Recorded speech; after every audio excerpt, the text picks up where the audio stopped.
Yeah, but I recall when I was a younger man. I mean, a child, and we were staying on Burton.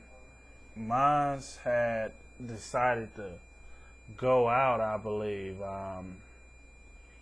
for a Halloween party, and she dressed up as a panther.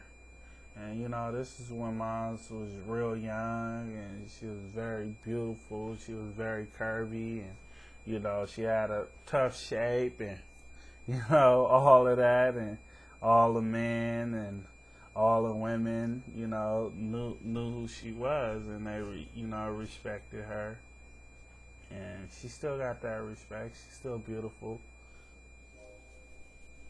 but she had chose some woman to babysit me and my younger brother, and the woman had a addiction, and she needed to go get a blast. She was fiending. She needed a hit, so she left me and my baby bro watching cartoons on Halloween, and it was pretty creepy after being home alone for about like 3 hours, because she never came home. She must have really got zooted, you feel me, out of her mind, and just decided not to come back. And nothing bad really happened. Just we watched Alice in Wonderland, and then I'm like, what? Where is she? Then after Alice in Wonderland, we watched Snow White, and then Snow White went off, and finally my mom got back home, and it was like I was upset with her, so I didn't, say a whole lot, and I just kept my peace, and I was quiet. Because I was upset because she had left us, and this woman turned around and left us after, Yeah, me and my younger bro. I don't know where my big bros were, Around this time, when we was living on Burton, though, my big cousin, he stayed around the corner on Golf, He resting in peace now. Rest in peace, Big Cuddy. Chico, you feel me? May the Most High Yah be with you. May you be with the Most High Yah. Okay? Or like you used to say, the Most High Jah, you feel me? We know how it is. Anyway,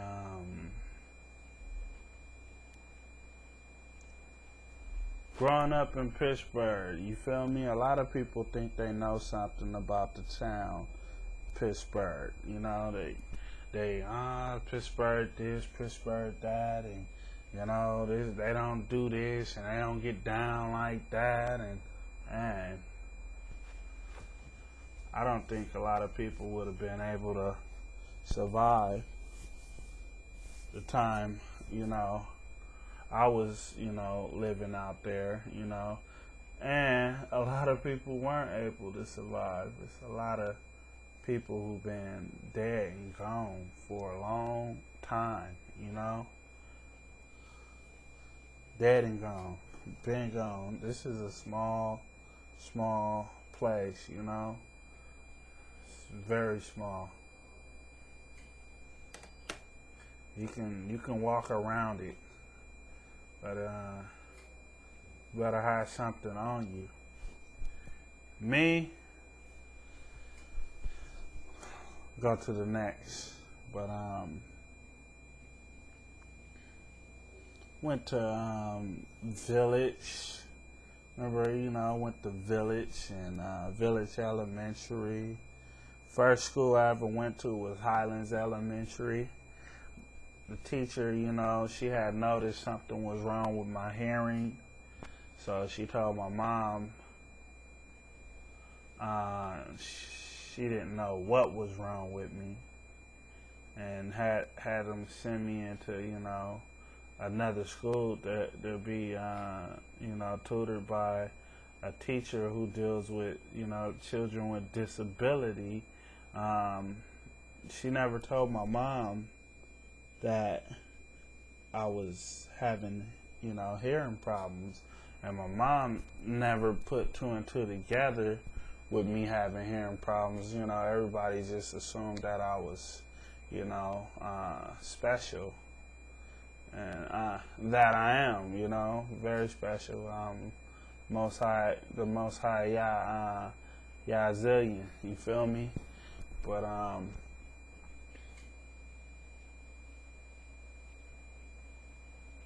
teacher who taught me very well and understood my disability was the one who told my mom, hey, I think Ken has a problem hearing, and I think he should go get his hearing checked out, because she used to run all the tests, on us, and, we put the thing in your ear and then push a button. Did you hear that? Boop.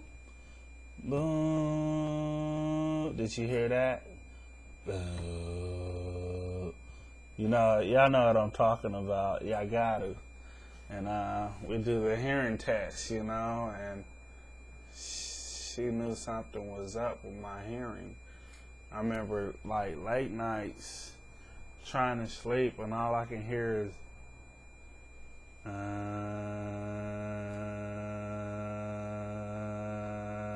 it sounded like, being on a machine when it flatlined, my ear just be ringing, for no reason. I had bad hearing problems, and my teacher, Mrs. Alkin at the time, who ended up getting married to a man, name changing to Mrs. Gyro, was probably the best European woman I can recall, knowing in my life, taught me about the dinosaurs and, all the dinosaur songs and the alphabets and, how to count, all of that good stuff, and took me to my first Oakland A's game and, bought me a book of baseball cards with all of the different teammates and, show me something what was different from, living in the ghettos, living in the hood, or living in the, regular Pittsburgh world. I know there's some people like, ghetto and hood. I'm from whoop-de-whoop-whoop-whoop. Okay. That's you though, you feel me? But what you consider ghetto and what I consider ghetto, probably not the same, but you didn't walk in my shoes, so you don't understand. You feel me? You'll never understand. Because you and I'm me. But she showed me something different from what I was used to. And, I remember it wasn't just me, it was other kids had, this Mexican girl, this white boy, whoever was good, she'd take us on field trips to go see the museum, go look at the giant dinosaur skeletons, and, we learn about all of these different, creatures, and, I remember asking her, Mrs. Alkin, why isn't there any black presidents? And she said there are. And I said, what? And I told my mom, Mrs. Alkin said there's black presidents. And my mom said, yeah, in other countries, baby. And I said, oh, okay. Then, 28 years later, I find out there is a black president. And, I ain't talking about Obama. I can't think of his name right now, but I know his last name is Moore. It could be, I believe it's James Moore, was the first commander-in-chief of the United States. basically meaning first black president. But this is before they came up with that title, president. But and you know, president means commander in chief, and I believe his name is James Moore. But Mrs. Alkin was letting me know that there is black presidents of the United States. My mom, she didn't know this. I showed her. She like, what? Wow, who is this? First black president? Yeah, James Moore. He was a black man. And by him having the name Moore, I will have to say that he was Hebrew, because we're the only ones who got proverbs and bywords for titles or names of our nationality or what we are, and Moore mean Negro, nigger, but